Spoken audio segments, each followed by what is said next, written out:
convert the octal number 743 into its binary equivalent. তো আমাক দিছে এটা octal number 743 যেহেতু এটা octal হয় ব্ৰেকেটৰ ভিতৰত ৰাখি পেলাই আমি ইয়াতে সাইডতে 8 লিখি দিম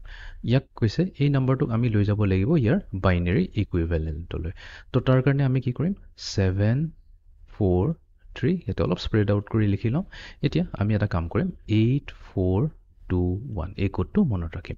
এতিয়া 7 বনাবৰ কাৰণে আমি ইয়াতে কি ডিজিট কিটা এড কৰিলে 7 পাম তো আমি জানো 4 + 2 কৰিলে 6 আহে 6 + 1 কৰিলে 7 আহে তো তাৰ মানে আমি কি কৰিম 4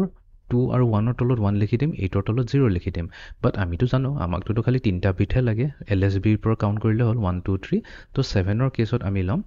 1 1 1 ঠিক আছে নেক্সট যে আমি আহি যাওঁ 4 লৈ এতিয়া 4 বনাবৰ কাৰণে আমাক কি লাগে এইটো হলে হ'ল 4 বাকিটোতো নাই তো 4 ৰ তলত 1 আহি গ'ল বাকিবোৰ 0 হৈ গ'ল অটোমেটিক্যালি তো আমি এলএসবি পৰা যদি কাউন্ট কৰো আমাকতো তিনটাই লাগে সো 100 হৈ যাব আমাৰ 4 ৰ বাইনাৰী ইকুইভেলেন্ট এন্ড ফাইনালি আমাক লাগে 3 এটা 3 বনাবৰ কাৰণে আমি কি কৰিম 2 + 1 কৰিলে 3 হ'ব সো 2 and 1 ৰ তলত আমি 1 1 দি দিম বাকিকিটা 0 হৈ গ'ল তো এতিয়া যদি আমি এলএসবি পৰা চাওঁ তিনটা বিট হৈ যাব 0 1 1 তাৰ মানে 3 জায়গাত আমি ইউজ কৰিম 0 1 1 এতিয়া এই গুটেইটোকে যদি কম্বাইন কৰি লিখো এটোৱে হৈ যাব আমাৰ বাইনাৰী ইকুইভেলেন্ট তো 7 ৰ কাৰণে আহিলে 1 1 1